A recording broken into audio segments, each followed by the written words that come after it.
vous allez bien et que vous avez passé une bonne semaine. Je vous retrouve pendant la sieste de mes enfants, du coup je vais essayer de ne pas trop crier. Je suis Peanut Mom, maman de 3 enfants et très active sur les réseaux sociaux, en particulier sur Instagram et TikTok et également sur YouTube. Je parle beaucoup de portage, d'allaitement, de maternage de manière générale, mais aussi de body positive et de vie de femme de manière générale. Pour ceux qui me suivent sur Instagram, vous avez déjà vu le sujet de la vidéo d'aujourd'hui. Vous avez été plein à m'envoyer des messages pour me demander quelles étaient mes astuces pour pouvoir avoir des vêtements d'allaitement à très bas coût. C'est clair que les vêtements d'allaitement sont assez pratiques, ça reste quand même un sacré budget, on n'est pas tous en mesure de pouvoir s'en offrir et surtout c'est pas nécessaire. Moi pour mes 2 premiers enfants je n'ai absolument pas eu de vêtements d'allaitement en dehors des soutiens-gorge et franchement ça ne m'a posé aucun problème, j'ai allaité avec des vêtements normaux. Cela dit, pour Nao j'ai découvert le bonheur des vêtements d'allaitement et je dois bien avouer que parfois c'est assez agréable d'avoir un gros sweat avec lequel malgré tout on peut allaiter sans devoir tout lever. Bref, pour faire suite à vos demandes, je vais vous proposer une petite série de vidéos que je vais faire peut-être une fois par mois par exemple, où je vais vous présenter différentes petites astuces qui vont vous permettre d'avoir des vêtements d'allaitement ou alors simplement des astuces pour allaiter à très bas coût. Parce que concrètement, c'est clair qu'on n'a pas besoin de grand chose et qu'il suffit d'avoir quelques notions de couture pour pouvoir créer quelque chose de cool sans avoir besoin de dépenser des cinquantaines d'euros dans un vêtement d'allaitement. Sur cette première vidéo, je vais vous proposer un petit DIY sur lequel je vais tenter de me créer un sweat d'allaitement à partir de ce sweat là. Ce sweatshirt vient de chez boobs.fr, je vais vous mettre le lien de son compte Instagram et de sa boutique directement dans la description de la vidéo parce qu'elle a plein d'articles vraiment chouettes qui tournent autour de l'allaitement. Par contre, elle prône le fait de ne pas avoir besoin de dépenser beaucoup d'argent dans des vêtements spécifiques pour l'allaitement et c'est pourquoi j'ai trouvé assez rigolo de reprendre l'un de ces sweats pour en faire un sweat d'allaitement à bas coût. Je précise que je n'ai absolument jamais transformé ni de t-shirt ni de sweat en vêtements d'allaitement, donc je ne sais pas si ça va marcher ou pas. Cette vidéo n'est pas un tuto, mais plutôt un test personnel que vous pouvez reproduire si par hasard il est réussi à l'arrivée. Donc mon idée, ça va donc être d'ajouter une fermeture éclair de chaque côté de ce sweat pour pouvoir allaiter sans devoir lever le sweat. Du coup, pour faire un sweat d'allaitement ou un t-shirt d'allaitement, vous allez avoir besoin d'un vêtement standard dans lequel vous vous sentez le plus confortable possible. Vous allez avoir besoin également de 2 fermetures éclairs. J'ai pris 2 fermetures éclairs que j'ai trouvées dans mes tiroirs de couture, donc autant dire que c'est un petit peu dépareillé, mais ça ira très bien. Je vais avoir besoin de 2 petites bandes de coton comme ça, tout simple, sur lequel ma fermeture éclair rentre largement. Donc voilà, j'ai tout pour démarrer mon petit test. Je vais m'y mettre maintenant, je vous emmène avec moi vers ma machine à coudre. Pour commencer, ce que je vais tenter de faire, c'est surfiler mon coton. Alors il ne faut pas s'étonner, je n'ai absolument pas les termes pour faire de la couture parce que je suis totalement amatrice. Je crois que ce que je vais faire en premier s'appelle du surfilage. Donc pour imager, pour ceux qui n'auraient pas compris, ou si par hasard j'ai fait faux, corrigez-moi dans les commentaires si besoin, je vais faire une couture comme ça, tout le long de mon tissu, pour que le tissu ne file pas. Du coup, ce que je fais, c'est que je favorise ce point-là, et que je vais le faire de manière assez serrée. J'ai voulu appuyer sur le pied de ma machine à coudre et j'ai réalisé qu'elle n'était pas branchée. Ça commence vraiment formidablement bien. Bravo! Je vais maintenant m'attaquer à mon surfilage.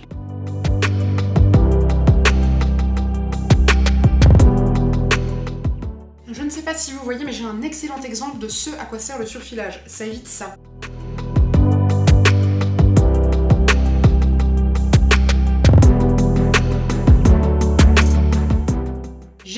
Mes 2 parties de coton, maintenant je vais pouvoir éloigner la machine à coudre un petit moment et je vais devoir faire quelque chose de particulièrement complexe qui vise à faire des traits droits et des angles droits avec une règle. Déjà je ne suis même pas convaincue d'avoir une règle. L'idée maintenant, je ne vais pas réussir à m'exprimer, je le sens d'avance, ça va être de faire un rectangle sur notre coton qui va représenter l'ouverture de notre sweat d'allaitement. Donc vraiment quelque chose qui vient autour des fermetures éclairs et qui n'est pas aussi large que toute la bande de la fermeture éclair. Je sais pas si vous comprenez, mais au pire regardez. Donc, je vais commencer par mesurer ma fermeture éclair. D'ailleurs je constate qu'il n'y a pas besoin, on a absolument toutes les informations dessus. Décidément, je ne sais pas que fait mon cerveau, je pense que je vais essayer d'en changer pour Noël. 20 cm. On a donc besoin d'une ouverture qui va faire 21 cm sur 1,5 cm environ. Je vais essayer de faire ça de façon droite et réfléchie.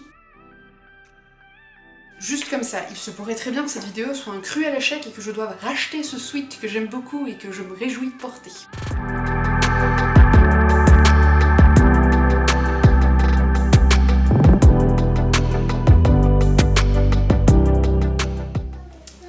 Il s'est passé plein d'événements dont vous avez peut-être vu une partie, bref. Il y a Nao qui s'est réveillée, ma fille dort encore, et au moment où je me disais, c'est bon, elle au moins elle ferait une bonne sieste reposante, la porte a sonné. Je ne sais pas ce qui se passe, mais aujourd'hui on s'est retrouvés avec 3 colis des voisins. Déjà ce matin, on a dû réceptionner une immense télévision pour nos voisins qui n'étaient pas là et qui du coup nous ont demandé si on pouvait la réceptionner. Et là tout de suite, j'ai un livreur DHL qui a sonné en me disant, est-ce que vous êtes d'accord de prendre le colis du monsieur qui habite en dessus? Je ne sais pas du tout qui est cette personne, mais pas de problème. Du coup je me retrouve à faire le facteur, en plein colis Covid, n'est-ce pas, cette douce période où on ne se croise pas les uns les autres, j'ai plein de colis des voisins qui vont tous venir récupérer ce soir. Du coup, je reprends.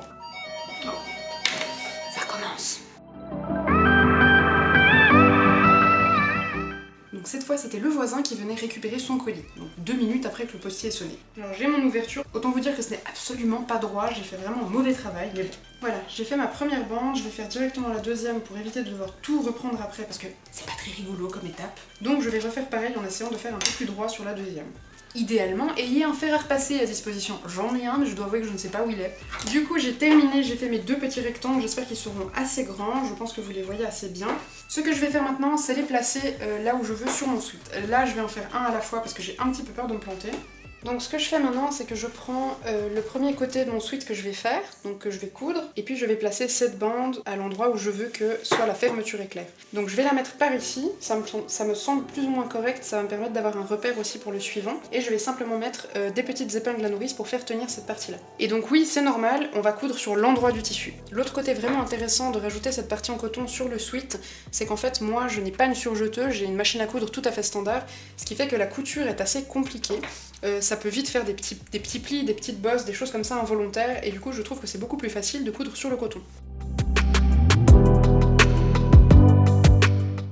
Donc voilà, j'ai placé le coton là où je voulais le coudre. Maintenant je vais passer à la machine, et ce que je vais faire c'est que je vais coudre en point droit normal le long de cette ligne que j'ai dessinée. Donc je vais essayer de reproduire ce rectangle.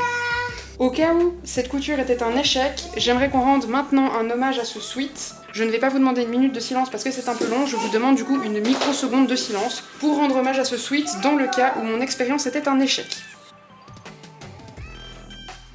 Je crois que j'ai mis toutes les chances de mon côté, c'est bon. Ah, je viens de réaliser que j'avais du fil blanc, donc n'essayez pas de coudre un sweat noir avec du fil blanc, c'est pas beau. Et ça, je suis persuadée que vous êtes comme moi, pour celles qui font un petit peu de couture. Ce que vous préférez au monde, c'est changer le fil et remplir les canettes, n'est-ce pas? Personnellement, je ne supporte pas ça.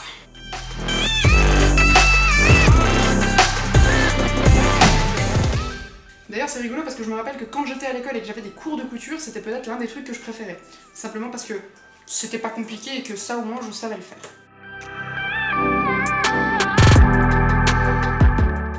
Alors ça, c'était pas prévu dans mon petit programme, hein, mais bon. Ah, et ceux qui ont des enfants et qui font de la couture, est-ce que vous aussi, à chaque fois que vous reprenez votre machine en main, vous avez des fils qui sont mystérieusement déplacés, des tissus envolés, des lumières allumées alors que vous les aviez éteintes?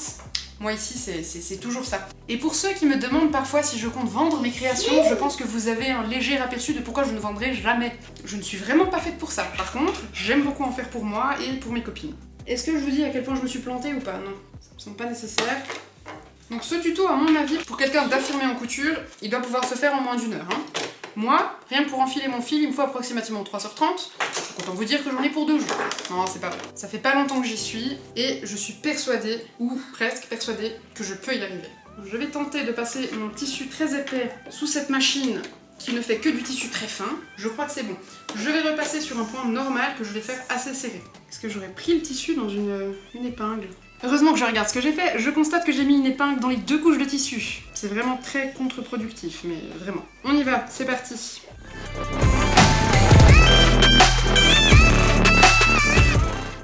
Vous voyez mon air inquiet? C'est la réalité, je suis vraiment très inquiète. J'aimerais bien vos pronostics. Parce que je sais pas si vous avez remarqué, mais quand je fais des tests en général, 1 fois sur 2, approximativement c'est un échec. Du coup je me demande si vous pensez que ça je vais y arriver. Après va venir le moment moins rigolo où il va falloir couper dans ce sweat. Je suis en train de réaliser un truc, c'est que, alors c'est bien cousu, hein, y a pas de problème, mais j'ai l'impression que c'est vraiment trop bas. C'est effectivement un genre d'échec. Ça va aller, hein, ça va le faire, mais je pense que de l'autre côté je vais le mettre plus haut. Non, ce sera pas une grande réussite, ce sera pas très joli, mais bon. Donc voilà, du coup ma fermeture éclair viendra ici, et après je n'aurai plus qu'à ouvrir comme ça pour allaiter. C'est très joli pour le moment, hein, je pourrais tout à fait rester comme ça. Bref. Maintenant, ce qu'on va faire, c'est qu'on va dessiner ce qu'on va découper. Je vais faire un petit triangle ici, un autre de l'autre côté, et puis on va faire un trait là, le long.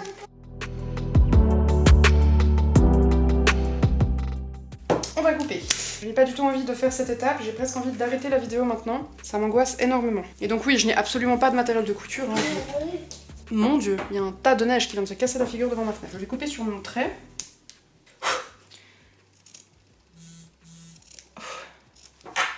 J'ai la pression.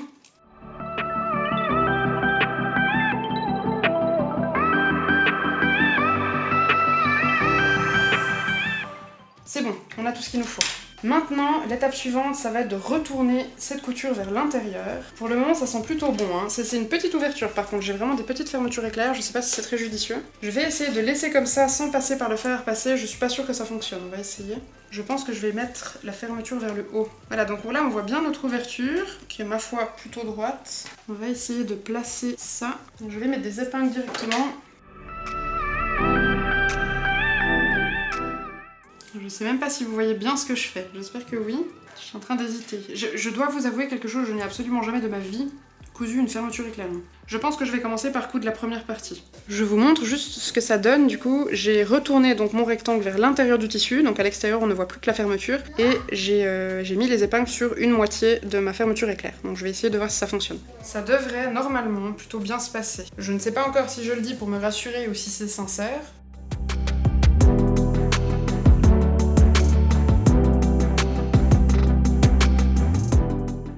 Je vais maintenant m'atteler à la deuxième partie, et non des moindres, parce que le tissu est absolument mal mis.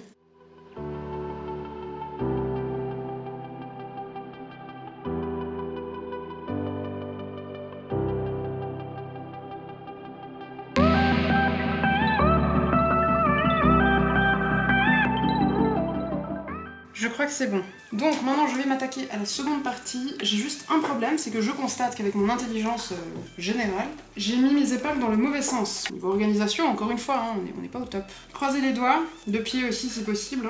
Et je dois avouer qu'il y a un côté un peu stressant à se filmer en train de faire quelque chose pour lequel on n'est absolument pas pro. Déjà, je me sens illégitime au possible à vous expliquer comment je couds quelque chose, parce qu'en fait je n'y connais rien. Et en plus ça me stresse tellement que du coup je fais encore plus d'erreurs que d'habitude. Bref.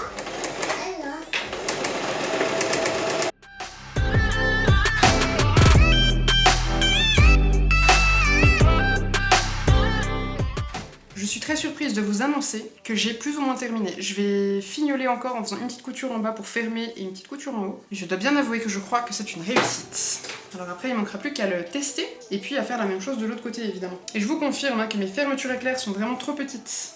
Si vous vous lancez dans un truc comme ça, prenez plutôt des fermetures qui font 30 cm quoi. Mais pour un premier essai, ça ira très très bien. Je fais une petite pause pas de patrouille. Je sais pas si vos enfants aiment pas de patrouille, mais alors ici chez moi, on a beau ne pas être trop écran, le petit est particulièrement fan de pas de patrouille. Du coup, je vous montre un peu le résultat de la première fermeture, donc le dos.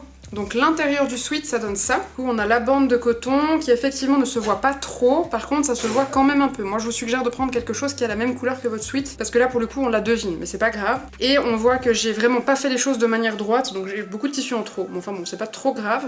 De l'autre côté, ça nous donne ça. Donc on voit quand même l'ouverture, c'est pas spécialement gênant. Et je pense effectivement que si on prend un coton et une fermeture éclair de la même couleur que le sweat, ça ne se voit pas. Alors je pense qu'on va tester en direct devant vous ce sweat pour la première fois. Donc pour vous montrer, on a la fermeture qui est là, qui est du coup effectivement un peu voyante. Et là, je peux ouvrir et allaiter. Donc elle est effectivement ni à la bonne hauteur, bon ça fait une poche, ni de la bonne taille, mais ça ira très très bien. Je vais mettre la deuxième, que je vais réussir un peu mieux je le sais, mais qui sera tout de même assez voyante, que je vais mettre plus haut. Je pense qu'elle va commencer ici, et comme ça va pouvoir me permettre de vous montrer ensuite en utilisation. Du coup, je vais prendre ma deuxième bande de coton et je vais la mettre plus haut. Je vais la faire démarrer ici, alors que l'autre, je l'avais vraiment fait démarrer ici, donc sous le bras. J'ai étalé mon coton sur le pull et du coup, je vais maintenant faire la première couture en point droit le long de mon trait.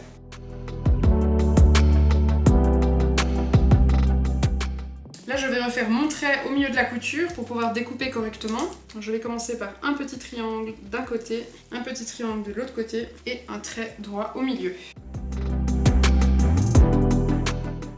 Je vais ensuite reprendre mes ciseaux de couture et je vais découper cette partie-là, si je les retrouve.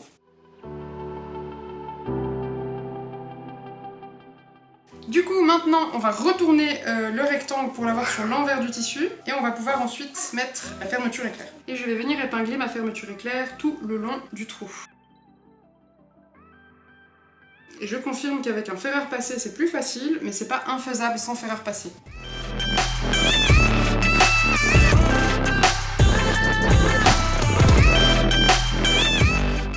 Oh, délicieux les biscottes. Délicieux les biscottes. Et Bah oui, j'ai jamais vu une biscotte. T'as jamais vu une biscotte? Oui, une biscotte, une biscotte, une biscotte. T'as jamais vu une biscotte? Une biscotte, une biscotte, une biscotte. Donc là, je pense qu'on est plus ou moins bon. Je refais une pause, pas de patrouille. Et maintenant, je vais coudre ma fermeture éclair. Il me semble vous avoir dit que j'allais mettre les épingles dans le bon sens. Il me semble ne pas avoir mis les épingles dans le bon sens. Je me fatigue vraiment. Allez, c'est parti. On fait le premier côté.